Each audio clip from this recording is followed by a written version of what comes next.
So it happened again in CDCR in the California State Prison, right? Do I believe that it was calm during this long period without any incidents behind those four walls? No, I do not believe that. It does not make no sense, right? But at the end of the day, CDCR decides what kind of information they want to put out there for the public. And once we see that information, we're right here to give it to you guys. Now, this time happened in Folsom, and it was a 2-on-1. Of course, that one always gets the worst. Only I have told one story in where actually that one got those two guys, right? But before we continue with the video, man, don't forget to hit the like, the comment, and thank you for your support, man. Let's do it.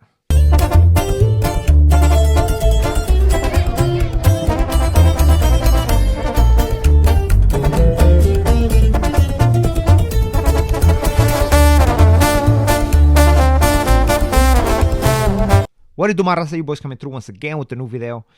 And on today's video, once again, this happened at Folsom State Prison, in where two individuals got on one inmate and basically unalive him. According to the report, right, this happened around 5 p.m.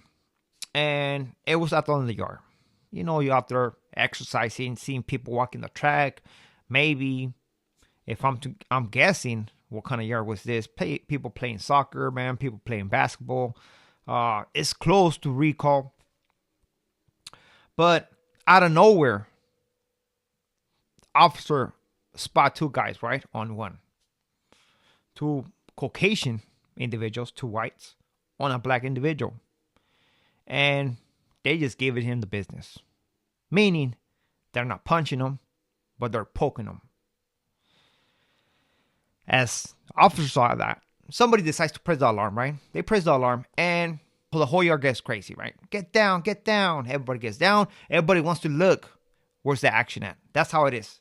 Every time you're going down, as you're going down, you want to see where's the action at. I mean, everybody's hella nosy. So that's what's happening.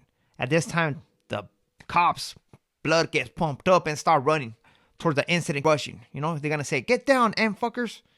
And they're rushing, right? They're running. Most likely out of breath, man. They barely run like from here to the next building, and they're exhausted. It is what it is, man. I guess they need to do more exercise. Maybe look at Ryder G whole workout stuff, because the guy is over there doing it, busting it down every single day, man. Now, once they get to the incident, they decide to spray him, right? They spray you, separate you. The damage has been done already, man. For how long this took place, I don't know. But all they need is just 15 seconds. And those 15 seconds will feel like an hour if you're in that situation. After they picked both of those inmates, one by the name of Cody Taylor and the other one by the name of David Gomez, they took them to the program office, right? Handcuffs, all mace, coughing. That thing burns, right? That thing burns. Then they see the victim, inmate Campbell. And they're probably looking at this guy. That guy's still speaking, man. He's probably okay, man. He's just talking, but you already know, man. It looks pretty bad. There's stuff all over. And you cannot distinguish the blood from the mace if you're far away and you're trying to see the gossip, right? They pick a boy up, most likely in a gurney, take him to medical. There's 3 pedazos right there. 3. So basically meaning that all those 3 individuals were armed, unless somebody decides to bring 2 to the playground, right? Possibly. He probably saw the Rambo movie and wanted to get a Rambo on the yarda. They took him to medical, right? They took the victim to medical. Eventually, they got the ambulance, transport him to an outside facility. The MedLife didn't come through, man. They transport him. And eventually, by 6:30, I believe, he became alive. Sad news. That's always somebody's family, and we have to understand that, right? It is sad to have a family member It's sad to see a family member become unalive behind those walls, right? Some people might feel guilt because they always want to put the blame on themselves. Be like, man, if I would have done this, maybe he would have done something different. But at the end of the day, man, it's our decision as human beings, and we direct the path of our lives, right?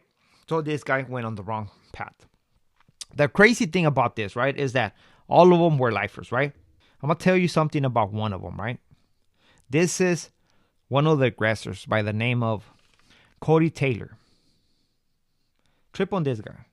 He was sentenced to 6 years in 2013, right? By 2020, he picked life inside those walls. This guy went to state prison with a sentence. 6 years, man. Lovely. The guy maxed out. He maxed out. That's why he made it all the way to 2019. Whatever. He maxed out, right?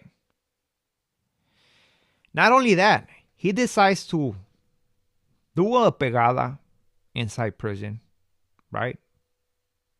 And because he was a 2-striker, he caught his 3rd strike.